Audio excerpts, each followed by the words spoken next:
ଖ୍ରୀଷ୍ଟରେ ପ୍ରିୟ ଦର୍ଶକ ବନ୍ଧୁ, ପ୍ରଭୁ ଯୀଶୁ ଖ୍ରୀଷ୍ଟଙ୍କ ବହୁମୂଲ୍ୟ ନାମରେ ଆପଣଙ୍କୁ ନମସ୍କାର ଜଣାଇ ଆଜିର ପଥ ପ୍ରଦର୍ଶିକା କାର୍ଯ୍ୟକ୍ରମକୁ ସ୍ୱାଗତ କରୁଅଛି। ନିୟମିତ ଏହି କାର୍ଯ୍ୟକ୍ରମ ଦେଖୁଥାନ୍ତୁ ଓ ଆମ୍ଭମାନଙ୍କ ସହିତ ଫୋନରେ ଯୋଗାଯୋଗ ଜାରି ରଖିଥାନ୍ତୁ। ପ୍ରଭୁ ନିଶ୍ଚୟ ଆଶୀର୍ବାଦ କରିବେ। ଆମର ଗତ ଅଧ୍ୟୟନରେ ଆମେ ଶିଖିଲୁ ଯେ ଯେତେବେଳେ ଯୋସେଫଙ୍କ ଭାଇମାନେ ମିଶରରେ ପହଞ୍ଚି ତାଙ୍କ ଆଗରେ ମୁଣ୍ଡ ନୁଆଇଲେ, ସେତେବେଳେ ଯୋସେଫଙ୍କ ସ୍ୱପ୍ନ ସତ ହେବାକୁ ଲାଗିଲା। ଯଦିଓ ଯୋସେଫ ସେମାନଙ୍କୁ ଚିହ୍ନି ପାରିଥିଲେ, କିନ୍ତୁ ସେମାନେ ତାଙ୍କୁ ଚିହ୍ନି ପାରି ନଥିଲେ। ଆଜିର ଅଧ୍ୟୟନରେ ଆମେ ଆଦି ପୁସ୍ତକ 43 ଅଧ୍ୟାୟ ଅଧ୍ୟୟନ କରିବା, ଯେଉଁଠାରେ ଭାଇମାନଙ୍କୁ ଯୋସେଫଙ୍କ ଗୃହରେ ସ୍ୱାଗତ ଓ ଆପ୍ୟାୟିତ କରାଯାଇଛି। ଏବଂ ତାପରେ ଆଦି ପୁସ୍ତକ 44 ଅଧ୍ୟାୟ ପଢ଼ିବା, ଯେଉଁଠାରେ ଯୋସେଫ ସେମାନଙ୍କୁ ଫେରାଇ ଦେଇଛନ୍ତି ଏବଂ ଯିହୁଦା ନିଜକୁ ବିନ୍ୟାମିନଙ୍କ ବଦଳରେ ସମର୍ପଣ କରୁଛନ୍ତି। ତେବେ ଆସନ୍ତୁ ବକ୍ତାଙ୍କ ସହିତ ଆଜିର ଅଧ୍ୟୟନ ଆରମ୍ଭ କରିବା।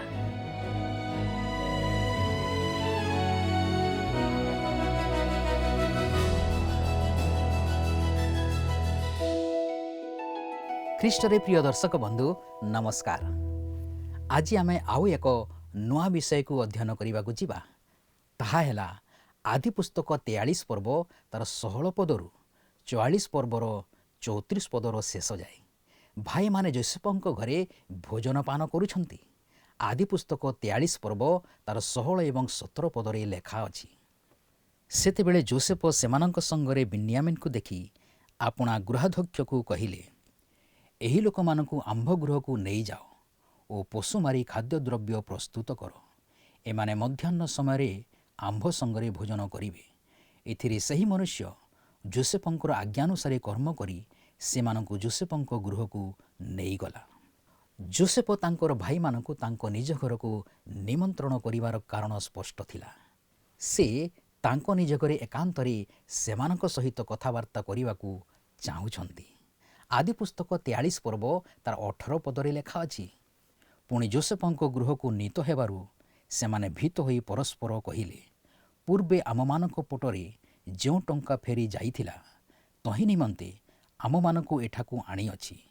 ଏବେ ସେ ଆମ୍ଭମାନଙ୍କ ଉପରେ ପଡ଼ି ଆକ୍ରମଣ କରି ଆମମାନଙ୍କ ଗନ୍ଧର୍ବ ସବୁ ନେଇ ଆମମାନଙ୍କୁ ଦାସ ପରି ରଖିବ। ଏହି ଭାଇମାନେ ଏବେ ପ୍ରକୃତରେ ଭୟଭୀତ ହୋଇ ପଡ଼ିଛନ୍ତି। ସେମାନେ ଭାବି ପାରୁନାହାନ୍ତି ଯେ ସେ କୌଣସି ଭଲ ଉଦ୍ଦେଶ୍ୟ ରଖି ସେମାନଙ୍କୁ ତାଙ୍କ ଘରକୁ ନିମନ୍ତ୍ରଣ କରିଛନ୍ତି, କାରଣ ସେ ପୂର୍ବରୁ ସେମାନଙ୍କ ସହିତ ଏତେ କଠୋର ବ୍ୟବହାର କରିଥିଲେ ଏବଂ ଏବେ ସେ ସେମାନଙ୍କୁ ମଧ୍ୟାହ୍ନ ଭୋଜନ ପାଇଁ କେମିତି ନିମନ୍ତ୍ରଣ କରୁଛନ୍ତି। ପୁଣି ଏଠାରେ ଏପରି ଏକ କିଛି ବିଷୟ ଅଛି ଯାହା ସାଧାରଣ ପରିସ୍ଥିତିରେ ଗର୍ବ କରିବାର ବିଷୟ ହୋଇପାରେ। ଯଦି ଆମେରିକାର ରାଷ୍ଟ୍ରପତି ଆପଣଙ୍କୁ ବୁଲ୍ ରୁମ୍କୁ କିମ୍ବା ଆହୁରି ଭଲ ରାତ୍ରି ଭୋଜନ ପାଇଁ ଡାଇନିଂ ରୁମ୍କୁ ଯଦି ନିମନ୍ତ୍ରଣ କରିଥାନ୍ତେ, ତେବେ ଆପଣ କ'ଣ ଗର୍ବ କରିବେ ନାହିଁ? ଆପଣ ମନେ କରିବେ ଯେ ଏହା ଏକ ଆଶ୍ଚର୍ଯ୍ୟଜନକ ସୁଯୋଗ। ତଥାପି ଏହି ଲୋକମାନଙ୍କ ପାଇଁ ଏପରି ସୁଯୋଗ କୌଣସି ଆନନ୍ଦ ଦେଉନାହିଁ, କାରଣ ସେମାନଙ୍କର ଏକ ଦୋଷୀ ଭାବ ଅଛି। ଯାହା ବି ଘଟୁଛି ସେଥିପାଇଁ ସେମାନେ ନିଜକୁ ଦୋଷୀ ଅନୁଭବ କରନ୍ତି, କାରଣ ସେମାନେ ହିଁ ସେମାନଙ୍କର ଭାଇକୁ ବିକ୍ରୟ କରିଥିଲେ। ଦୋଷୀ ଭାବ ଆନନ୍ଦକୁ ଦୁଃଖରେ ପରିଣତ କରେ। ସେମାନେ ଭୟରେ ଆଶ୍ଚର୍ଯ୍ୟଚକିତ ହୁଅନ୍ତି ଏବଂ କିଛି ଅଘଟଣ ଘଟିବାର ଅନୁମାନ କରିବା ଆରମ୍ଭ କରନ୍ତି। ଏହି ବ୍ୟକ୍ତି କ'ଣ ବସ୍ତାରୁ ମିଳିଥିବା ଟଙ୍କା ଯୋଗୁଁ ସେମାନଙ୍କୁ ଦାସ ଭାବରେ ନେବାକୁ ଷଡ଼ଯନ୍ତ୍ର କରିଥିବେ? ହଁ, କିନ୍ତୁ ସେମାନେ ତ ଯୋସେଫଙ୍କ ମିଶରରେ ଦାସ ହେବା ପାଇଁ ଇସ୍ମାଏଲୀୟମାନଙ୍କୁ ବିକ୍ରୟ କରିବା ସମୟରେ କିଛି ଦ୍ୱେଧା କରିନଥିଲେ। ଆଦି ପୁସ୍ତକ 43 ପର୍ବ ତାର 19-22 ପଦରେ ଲେଖା ଅଛି, ତେଣୁ ସେମାନେ ଯୋସେଫଙ୍କ ଗୃହାଧ୍ୟକ୍ଷ ନିକଟକୁ ଯାଇ ଗୃହର ପ୍ରବେଶ ସ୍ଥାନରେ ତାହା ସହିତ କଥାବାର୍ତ୍ତା କରି କହିଲେ, ପ୍ରଭୁ, ଆମ୍ଭେମାନେ ପୂର୍ବେ ଶସ୍ୟ କିଣିବାକୁ ଆସିଥିଲୁ। ପୁଣି ଉତ୍ତରିବା ସ୍ଥାନରେ ଆପଣା ଆପଣା ପଟ ଫିଟାଇ ଦେଖିଲୁ ଯେ ପ୍ରତିଜଣର ପଟ ମୁଖରେ ତାହାର ଟଙ୍କା, ଅର୍ଥାତ୍ ପୂର୍ଣ୍ଣ ତୈଳ ଅନୁସାରେ ଆମ୍ଭମାନଙ୍କର ଟଙ୍କା ଅଛି। ତାହା ଆମ୍ଭେମାନେ ହସ୍ତରେ ପୁନର୍ବାର ଆଣିଅଛୁ। ପୁଣି ଶସ୍ୟ କିଣିବା ନିମନ୍ତେ ଆମ୍ଭେମାନେ ଆଉ ଟଙ୍କା ଆଣିଅଛୁ। ମାତ୍ର ସେହି ଟଙ୍କା ଆମମାନଙ୍କ ପଟରେ କିଏ ରଖିଥିଲା, ଆମ୍ଭେମାନେ ତାହା ଜାଣିନାହୁଁ। ସେମାନେ ବର୍ତ୍ତମାନ କ୍ଷମା ମାଗିବାକୁ ବୁଝାଇବାକୁ ଏବଂ ନିବେଦନ କରିବାକୁ ଆରମ୍ଭ କରିଛନ୍ତି। ସେମାନେ ଏହି ବ୍ୟକ୍ତିଙ୍କୁ ମଧ୍ୟ ଅନୁରୋଧ କରନ୍ତି ଯିଏ ସେମାନଙ୍କୁ ଯୋସେଫଙ୍କ ଘରକୁ ନେଇଯାଉଛନ୍ତି, ଯିଏ ଜଣେ ଅଧିକାରୀ ଥିଲେ। ଆଦି ପୁସ୍ତକ 43 ପର୍ବ ତାର 23 ପଦରେ ଲେଖା ଅଛି, ତହିଁରେ ସେ ଗୃହାଧ୍ୟକ୍ଷ କହିଲା, ତୁମ୍ଭମାନଙ୍କର ମଙ୍ଗଳ ହେଉ, ଭୟ କର ନାହିଁ। ତୁମମାନଙ୍କ ପରମେଶ୍ୱର ଓ ତୁମମାନଙ୍କ ପୈତୃକ ପରମେଶ୍ୱର ତୁମମାନଙ୍କ ପଟରେ ତୁମମାନଙ୍କୁ ଗୁପ୍ତ ଧନ ଦେଇଅଛନ୍ତି। ତୁମମାନଙ୍କ ଟଙ୍କା ମୋ ପାଖରେ ଥିଲା। ତହୁଁ ସେ ସିମିୟନକୁ ବାହାର କରି ସେମାନଙ୍କ ନିକଟକୁ ଆଣିଲା। ନିଶ୍ଚିତ ଭାବରେ ଏହି ବ୍ୟକ୍ତି ଯୋସେଫଙ୍କ ସାକ୍ଷ୍ୟ ମାଧ୍ୟମରେ ଜୀବିତ ଏବଂ ସତ୍ୟ ପରମେଶ୍ୱରଙ୍କ ବିଷୟରେ ଜାଣିପାରିଥିଲେ। ମୁଁ ଭାବୁଛି ଯେ ଯୋସେଫ ତାଙ୍କୁ ଘଟଣା ବିଷୟରେ ଆଂଶିକ ଭାବରେ ସୂଚନା ଦେଇଥିଲେ ଯେତେବେଳେ ସେ କହିଲେ, ମୋ ପାଖରେ ତୁମର ଟଙ୍କା ଅଛି। ମୁଁ କଳ୍ପନା କରୁଛି ଯେ ଏହା ଭାଇମାନଙ୍କୁ ଆହୁରି ଅଧିକ ଭୟଭୀତ କରିଦେଇଥିଲା। ଆଦି ପୁସ୍ତକ 43 ପର୍ବ ତାର 24 ପଦରେ ଲେଖା ଅଛି, ଅନନ୍ତର ସେ ସେମାନଙ୍କୁ ଯୋସେଫଙ୍କ ଗୃହ ଭିତରକୁ ନେଇ ଜଳ ଦିଅନ୍ତି। ସେମାନେ ପାଦ ପ୍ରକ୍ଷାଳନ କଲେ। ପୁଣି ସେ ସେମାନଙ୍କ ଗର୍ଦ୍ଧର୍ବମାନଙ୍କୁ ଆହାର ଦେଲା। ଏଠାରେ ଆମେ ପୁଣି ଥରେ ପାଦ ଧୋଇବାର ପ୍ରଥା ଦେଖୁଛୁ। ଆମେ ଏହାକୁ ଅବ୍ରାହମଙ୍କ ଜୀବନରେ ଏବଂ ତାହାପରେ ପୁଣି ଥରେ ସୋଦମ ସହରରେ ଦେଖିଥିଲୁ। ଏହା ସେହି ଦିନର ପ୍ରଥା ଥିଲା। ଆଦି ପୁସ୍ତକ 43 ପର୍ବ ତାର 25 ଏବଂ 26 ପଦରେ ଲେଖା ଅଛି, ଆଉ ମଧ୍ୟାହ୍ନ ସମୟରେ ଯୋସେଫ ଆସିବେ ବୋଲି ସେମାନେ ଭେଟି ଦ୍ରବ୍ୟ ସଜାଇଲେ, କାରଣ ସେମାନେ ସେଠାରେ ଭୋଜନ କରିବେ ବୋଲି ଶୁଣିଥିଲେ। ଏଥିଉତ୍ତରେ ଯୋସେଫ ଗୃହକୁ ଆସନ୍ତି ସେମାନେ ହସ୍ତସ୍ଥିତ ଭେଟି ଦ୍ରବ୍ୟ ତାଙ୍କ ନିକଟକୁ ଗୃହ ମଧ୍ୟରେ ଆଣି ତାଙ୍କୁ ଭୂମିଷ୍ଠ ପ୍ରଣାମ କଲେ। ମନେ ପକାନ୍ତୁ ଯେ ବୃଦ୍ଧ ଯାକୋବ ତାଙ୍କ ପୁଅମାନଙ୍କୁ ସେହି ବ୍ୟକ୍ତି ପାଇଁ ଏକ ଉପହାର ନେବାକୁ କହିଥିଲେ। ଏଠାରେ ଲକ୍ଷ୍ୟ କରନ୍ତୁ ଯେ ସେମାନେ ତାଙ୍କୁ ଭୂମିଷ୍ଠ ପ୍ରଣାମ କଲେ। ଯୋସେଫଙ୍କ ବାଲ୍ୟକାଳର ସ୍ୱପ୍ନ ପୁଣି ଥରେ ସଫଳ ହେଉଛି। ଆଦି ପୁସ୍ତକ 43 ପର୍ବ ତାର 27 ପଦରେ ଲେଖା ଅଛି, ତହୁଁ ଯୋସେଫ ସେମାନଙ୍କର ମଙ୍ଗଳ ବାର୍ତ୍ତା ପଚାରି କହିଲେ, ତୁମ୍ଭମାନଙ୍କର ପିତା କି କୁଶଳରେ ଅଛନ୍ତି? ତୁମ୍ଭେମାନେ ଯେଉଁ ବୃଦ୍ଧ ଲୋକଙ୍କର କଥା କହୁଥିଲ, ସେ କି ଆଜି ଯାଏ ବଞ୍ଚି ଅଛନ୍ତି? ଏହା ଏକ ଚରମ ନାଟକୀୟ ମୁହୂର୍ତ୍ତ। ଯୋସେଫ ବୋଧହୁଏ ଏହି ସମୟରେ ସିଂହାସନରେ ବସି ନାହାନ୍ତି, କିନ୍ତୁ ନିଶ୍ଚିତ ଭାବେ ଏକ ଉଚ୍ଚ ସ୍ଥାନରେ ବସିଛନ୍ତି। ଯେତେବେଳେ ତାଙ୍କ ଭାଇମାନେ ଆସି ତାଙ୍କ ଆଗରେ ଭୂମିଷ୍ଠ ପ୍ରଣାମ କରୁଛନ୍ତି, ଯେତେବେଳେ ସେମାନେ ଉଠି ଠିଆ ହୁଅନ୍ତି, ଯୋସେଫ ସେମାନଙ୍କ ଆଖିରେ ଆଖି ମିଳାଇ ଦେଖନ୍ତି ଏବଂ ପଚାରନ୍ତି, ତୁମର ପିତା ଯାହାଙ୍କ ବିଷୟରେ ତୁମେମାନେ କହିଥିଲ, ସେହି ବୃଦ୍ଧ ବ୍ୟକ୍ତି ଭଲ ଅଛନ୍ତି କି? ସେ କ'ଣ ଏବେ ବି ଜୀବିତ ଅଛନ୍ତି? ଆପଣ ଦେଖନ୍ତୁ ଯୋସେଫ ତାଙ୍କ ପିତାଙ୍କ ବିଷୟରେ ବୁଝିବା ପାଇଁ କେତେ ବ୍ୟାକୁଳ।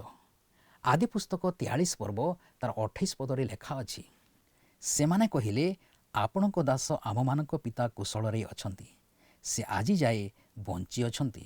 ତହୁଁ ସେମାନେ ମସ୍ତକ ନତ କରି ପ୍ରଣାମ କଲେ। ଏଠାରେ ସେମାନେ ପୁଣି ଥରେ ମୁହଁ ମାଡ଼ି ପଡ଼ିଛନ୍ତି। ମୁଁ ଏହାର ଏକ ଫଟୋ ରଖିବାକୁ ପସନ୍ଦ କରିବି। ଆପଣ ଇଚ୍ଛା କରିବେ ନାହିଁ କି? ବେନ୍ୟାମିନ୍ ସେମାନଙ୍କ ସହିତ ଅଛନ୍ତି ଏବଂ ସେ ମଧ୍ୟ ମୁହଁ ମାଡ଼ି ପଡ଼ିଛନ୍ତି। ଆଦି ପୁସ୍ତକ 43 ପର୍ବ ତାର 29 ପଦରେ ଲେଖା ଅଛି, ସେତେବେଳେ ଯୋସେଫ ଅନାଇ ଆପଣା ସହୋଦର ବେନ୍ୟାମିନ୍କୁ ଦେଖି କହିଲେ, ତୁମେମାନେ ଯେଉଁ ସାନ ଭାଇର କଥା କହିଥିଲ, ସେ କି ଏହି? ଆଉ ସେ କହିଲେ, ହେ ଆମ୍ଭର ପୁତ୍ର, ପରମେଶ୍ୱର ତୁମ୍ଭଙ୍କୁ ଅନୁଗ୍ରହ କରନ୍ତୁ। ଯୋସେଫ ତାଙ୍କ ଭାଇ ବେନ୍ୟାମିନ୍କୁ ଦେଖନ୍ତି ତାଙ୍କ ମାଙ୍କ ପୁଅ, ଅନ୍ୟମାନେ ତାଙ୍କର ସାବତ ଭାଇ, କିନ୍ତୁ ଏହି ପୁଅଟି ତାଙ୍କର ନିଜ ଭାଇ, ତାଙ୍କ ମାଙ୍କ ପୁଅ। ସେ ପଚାରନ୍ତି, ଏ କ'ଣ ତୁମର ସାନ ଭାଇ, ଯାହାଙ୍କ ବିଷୟରେ ତୁମେ ମୋତେ କହିଥିଲ? ମୁଁ ଭାବୁଛି ଭାଇମାନେ ମୁଣ୍ଡ ହଲାଇଲେ। ଯୋସେଫ ବେନ୍ୟାମିନ୍କୁ କହିଲେ, ପରମେଶ୍ୱର ତୁମ ପ୍ରତି ଦୟା କରନ୍ତୁ ମୋ ପୁଅ। କି ନାଟକୀୟ ମୁହୂର୍ତ୍ତ! ଏବଂ ଏହି ମୁହୂର୍ତ୍ତରେ ଯୋସେଫ ତାଙ୍କର ଭାବପ୍ରବଣତାକୁ ସମ୍ଭାଳି ପାରୁନାହାନ୍ତି। ଆଦି ପୁସ୍ତକ 43 ପର୍ବ ତାର 30 ପଦରେ ଲେଖା ଅଛି, ତହୁଁ ଭାଇ ପ୍ରତି ଯୋସେଫଙ୍କର ଅନ୍ତଃକରଣ ସ୍ନେହରେ ଉତ୍ତପ୍ତ ହେବାରୁ ସେ ଶୀଘ୍ର ରୋଦନ କରିବାକୁ ସ୍ଥାନ ଖୋଜିଲେ। ପୁଣି ସେ ଆପଣା କୋଠରୀରେ ପ୍ରବେଶ କରି ସେଠାରେ ରୋଦନ କଲେ। ତାଙ୍କର ହୃଦୟ ତାଙ୍କ ଭାଇ ପାଇଁ ଆକୁଳ ହେଉଥିଲା, ଅର୍ଥାତ୍ ସେ ଗଭୀର ଭାବରେ ଭାବପ୍ରବଣ ହୋଇଥିଲେ ଏବଂ ତାଙ୍କ ହୃଦୟର କୋହକୁ ଚାପି ରଖିପାରିଲେ ନାହିଁ। ମୁଁ ଭାବୁଛି ସେ ହୁଏତ ତାଙ୍କ ଭାଇମାନଙ୍କୁ କହିଥିଲେ, ମୋତେ କ୍ଷମା କରନ୍ତୁ ଏହା କହି ସେ ତୁରନ୍ତ ସେଠାରୁ ବାହାରିଗଲେ। ସେ ନିଜ ଘର ଭିତରକୁ ଗଲେ ଏବଂ କାନ୍ଦିବାକୁ ଲାଗିଲେ। ଏତେ ବର୍ଷ ପରେ ସେ ତାଙ୍କ ଭାଇ ବିନ୍ୟାମିନକୁ ଦେଖୁଛନ୍ତି। ପ୍ରାୟ 22 ବର୍ଷ ବିତିଗଲାଣି। ଯୋସେଫଙ୍କ ବୟସ ଏବେ ପ୍ରାୟ 40 ଏବଂ ବିନ୍ୟାମିନ ଜଣେ ଯୁବକ।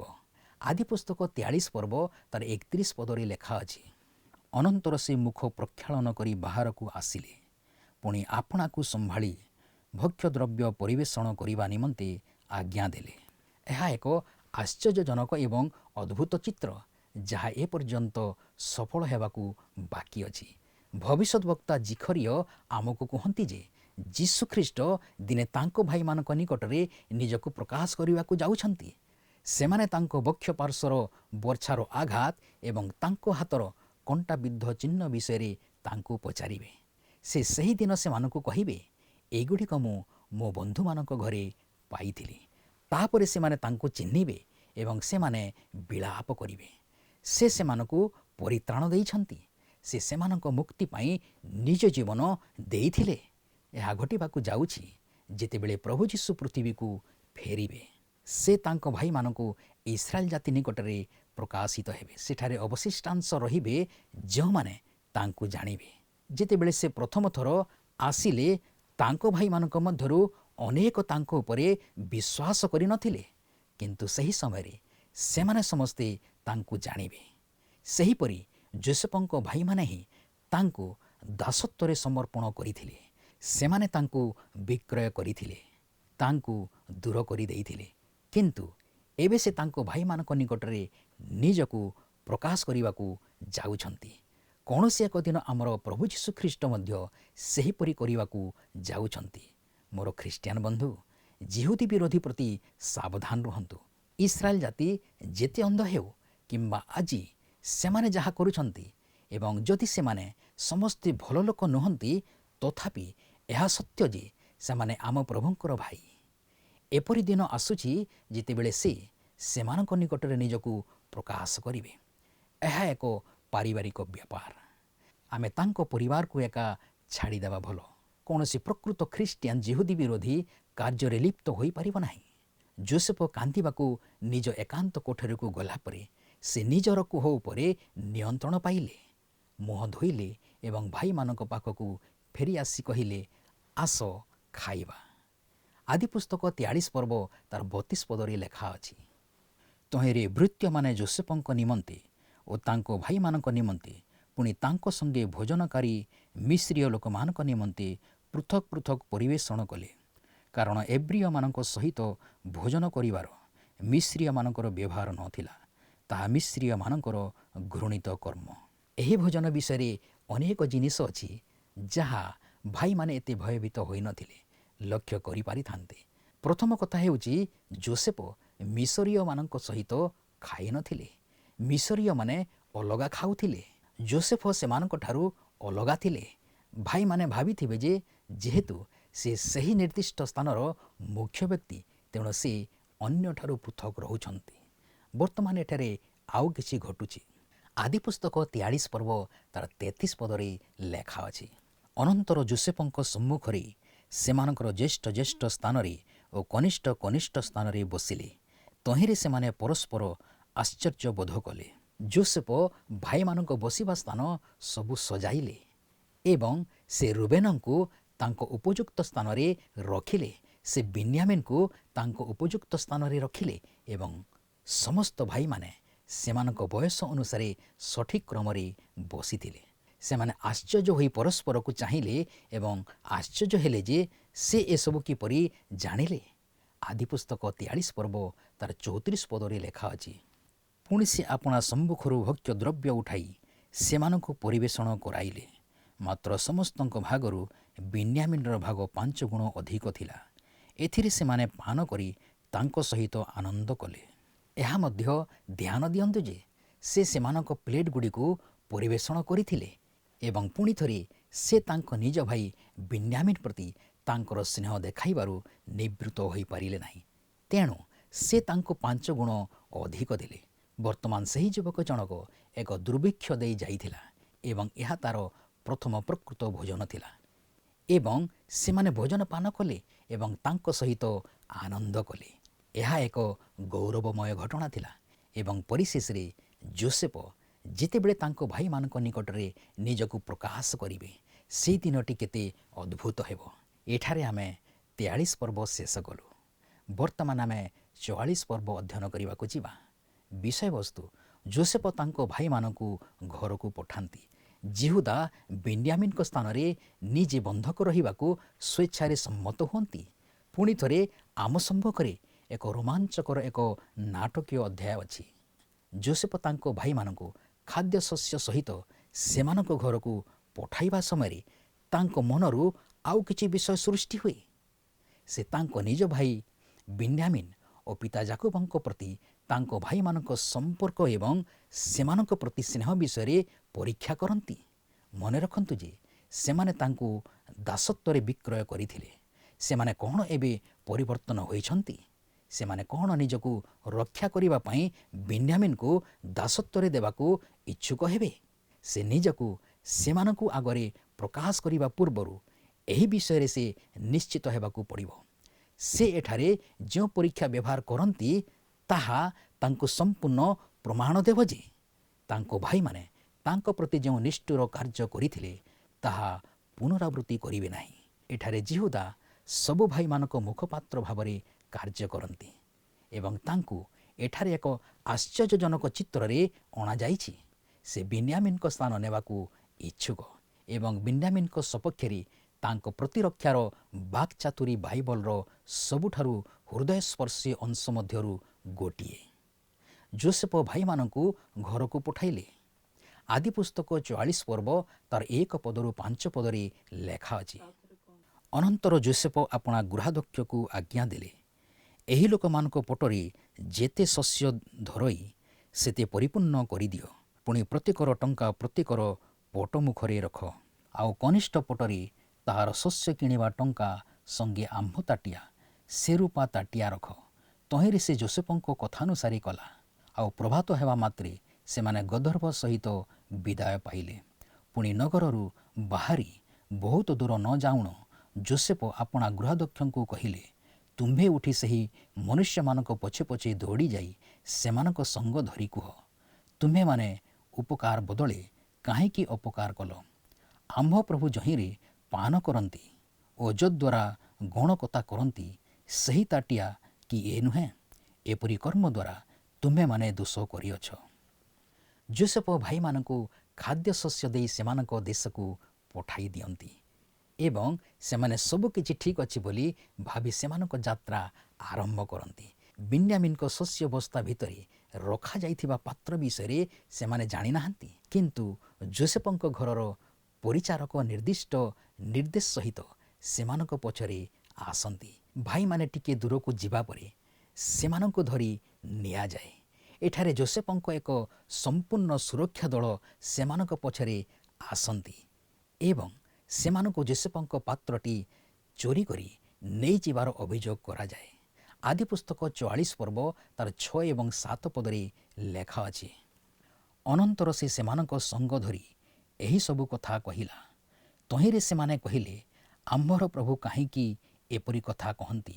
ଆପଣଙ୍କ ଦାସମାନଙ୍କର ଏପରି କର୍ମ କରିବା ଦୂରେ ଥାଉ। ଧ୍ୟାନ ଦିଅନ୍ତୁ ଯେ ପରିଚାରକ ସେମାନଙ୍କୁ କହନ୍ତି ଯେ ଯୋସେଫ ଏହି ପାନ ପାତ୍ରକୁ ଭବିଷ୍ୟତବାଣୀ ପାଇଁ ବ୍ୟବହାର କରନ୍ତି।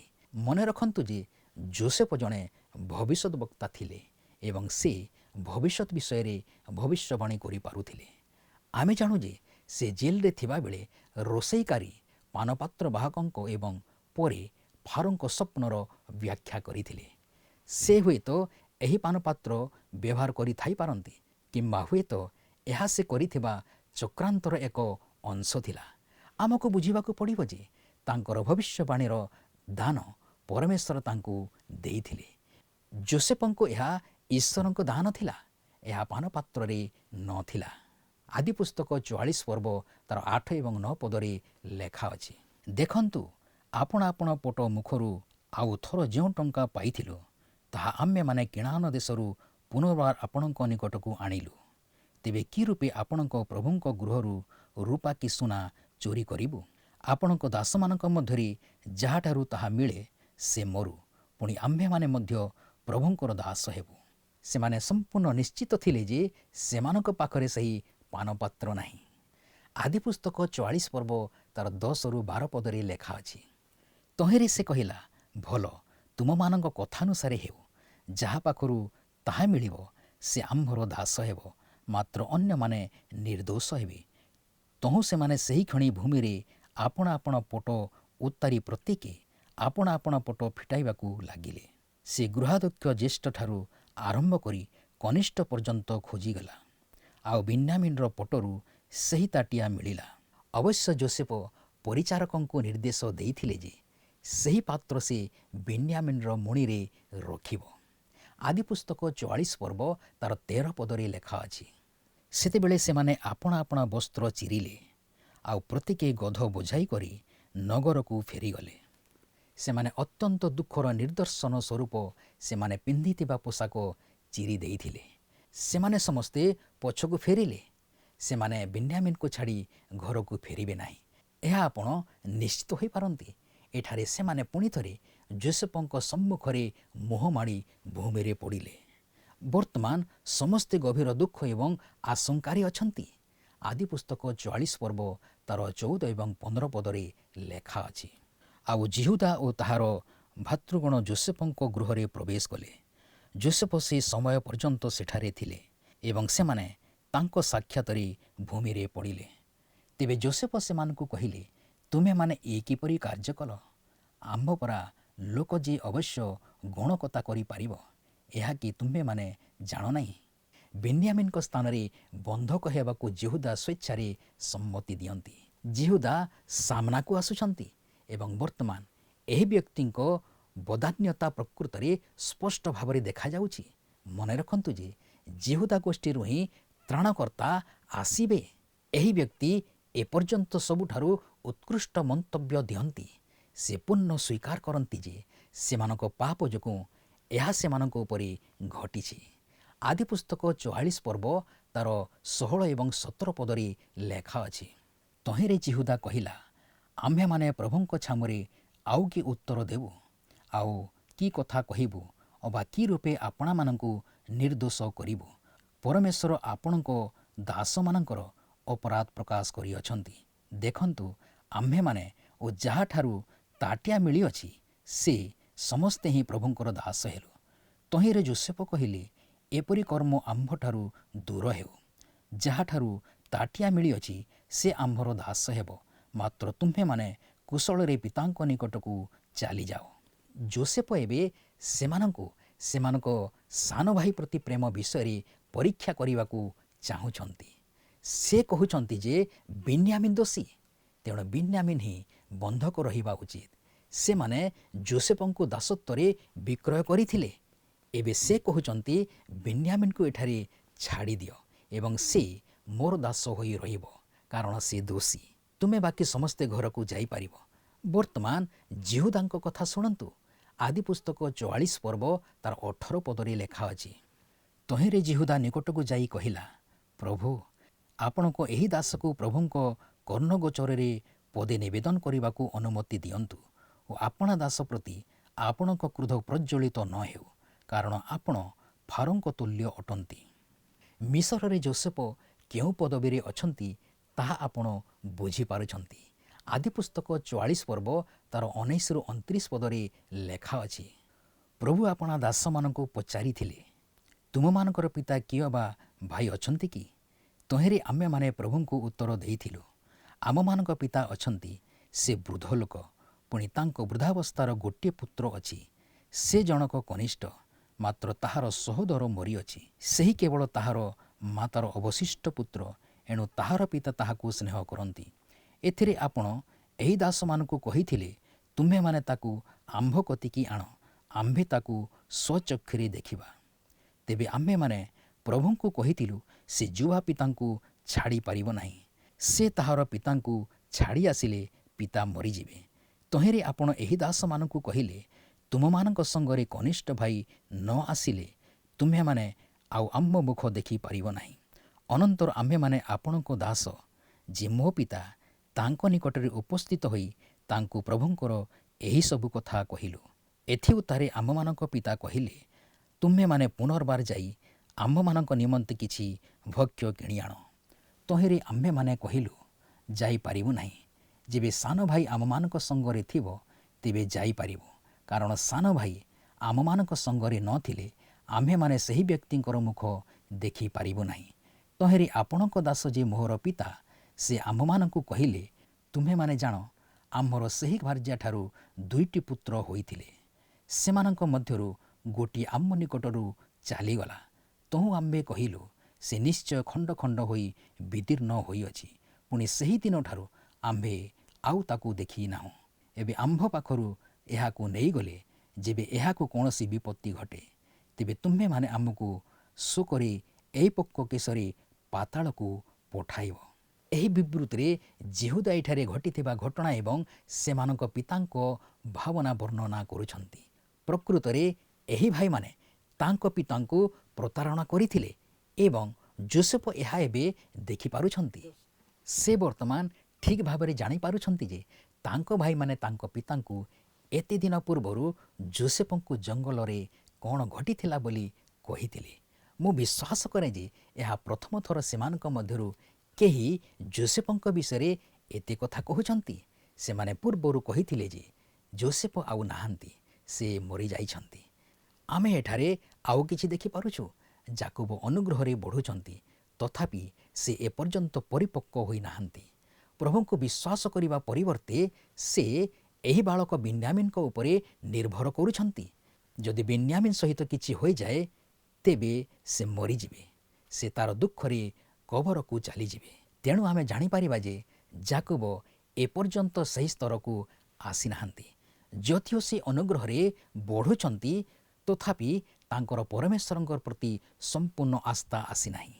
ଆଦି ପୁସ୍ତକ 44 ପର୍ବ ତାର 30 ଏବଂ 31 ପଦରେ ଲେଖା ଅଛି, ଯେହେତୁ ଆପଣଙ୍କ ଦାସ ଯେ ମୋ ପିତା, ତାଙ୍କ ନିକଟରେ ମୁଁ ଉପସ୍ଥିତ ହେଲେ ଆମମାନଙ୍କ ସଙ୍ଗରେ ଯେବେ ଏହି ଯୁବା ନଥିବ, ତେବେ ଏହି ଯୁବା ନଥିବାର ଦେଖି ସେ ତତ୍କ୍ଷଣାତ୍ ମରିଯିବେ, କାରଣ ତାଙ୍କ ପ୍ରାଣ ଏହି ଯୁବାର ପ୍ରାଣରେ ବନ୍ଧା ଅଟେ। ତହିଁରେ ଆପଣଙ୍କର ଏହି ଦାସମାନେ ଶୋକରେ ପକ୍ଷ କେଶରେ ଆପଣଙ୍କ ଦାସ ଆମମାନଙ୍କ ପିତାଙ୍କୁ କବରକୁ ପଠାଇଦେବେ। ଆପଣ ଦେଖୁଛନ୍ତି ଯେ ଯେହୁଦା ଏଠାରେ ବୃଦ୍ଧ ପିତା ଯାକୋବଙ୍କ ପାଇଁ କେତେ ଚିନ୍ତା କରୁଛନ୍ତି। ଯେହୁଦା ହେଉଛନ୍ତି ଗୋଷ୍ଠୀର ମୁଖପାତ୍ର। ମୁଁ ଭାବୁଛି ଅନ୍ୟ ଭାଇମାନଙ୍କ ମଧ୍ୟରୁ କେହି ବି ଏହି ସମାନ ମନ୍ତବ୍ୟ ଦେଇଥାନ୍ତେ। ଆଦି ପୁସ୍ତକ 44 ପର୍ବ ତାର 32ରୁ 34 ପଦରେ ଲେଖା ଅଛି, ଆପଣା ପିତାଙ୍କ ନିକଟରେ ଏହି ଯୁବାର ଲଗା ହୋଇ କହିଅଛି, ମୁଁ ଯେବେ ତାକୁ ତୁମ୍ଭ ପାଖକୁ ନ ଆଣେ, ତେବେ ମୁଁ ଯାବଜ୍ଜୀବନ ପିତାଙ୍କ ନିକଟରେ ଅପରାଧୀ ହେବି। ଏଣୁ ନିବେଦନ କରୁଅଛି, ପ୍ରଭୁଙ୍କ ନିକଟରେ ଏହି ଯୁବାର ପରିବର୍ତ୍ତେ ଆପଣଙ୍କ ଦାସ ମୁଁ ଆପଣଙ୍କ ଦାସ ହୋଇ ଥାଏଁ।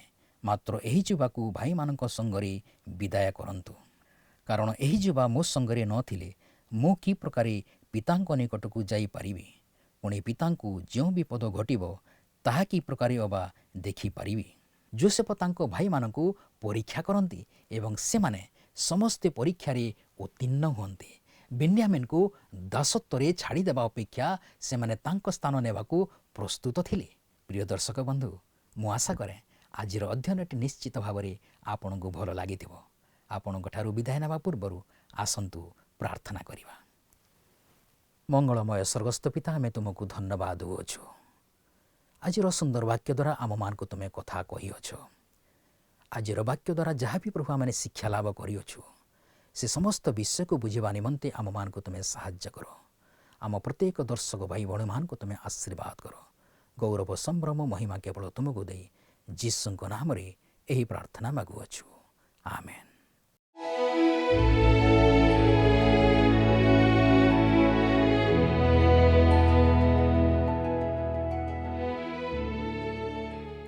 ମୁଁ ଆଶା କରେ ଆଜିର ଅଧ୍ୟୟନଟି ଆପଣଙ୍କୁ ନିଶ୍ଚୟ ଭଲ ଲାଗିଥିବ। ଏହି କାର୍ଯ୍ୟକ୍ରମରେ ଆପଣଙ୍କ ମନରେ ଯଦି କିଛି ପ୍ରଶ୍ନ ଥାଏ, ତେବେ ଆମ ସହିତ ଯୋଗାଯୋଗ କରନ୍ତୁ। ଆମେ ଆପଣଙ୍କ ଫୋନ୍ କଲ୍ର ଅପେକ୍ଷାରେ ଅଛୁ। ଈଶ୍ୱର ଆପଣଙ୍କୁ ଆଶୀର୍ବାଦ କରନ୍ତୁ। ରହିଲୁ, ନମସ୍କାର। ଗତ ପ୍ରଶ୍ନର ଉତ୍ତରଟି ହେଉଛି ସି ସିମିୟନ। ଆଜିର ପ୍ରଶ୍ନଟି ହେଉଛି, ଯୋସେଫ ତାଙ୍କ ଭାଇମାନଙ୍କୁ କାହା ବିଷୟରେ ପଚାରିଥିଲେ? ए पिता, बी माता, सी बंधु, डी भौणी।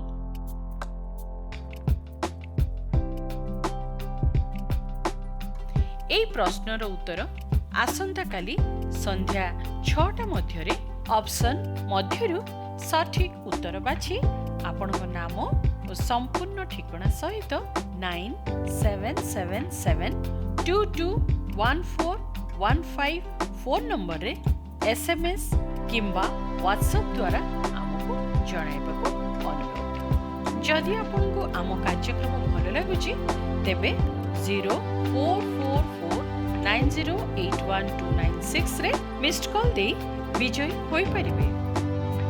গত সপ্তাহর বিজয় দর্শক বন্ধু হেলে কন্ধমাଳରୁ ଉଗ୍ରେସନ ବେହେରା ଓ ପରିବାର।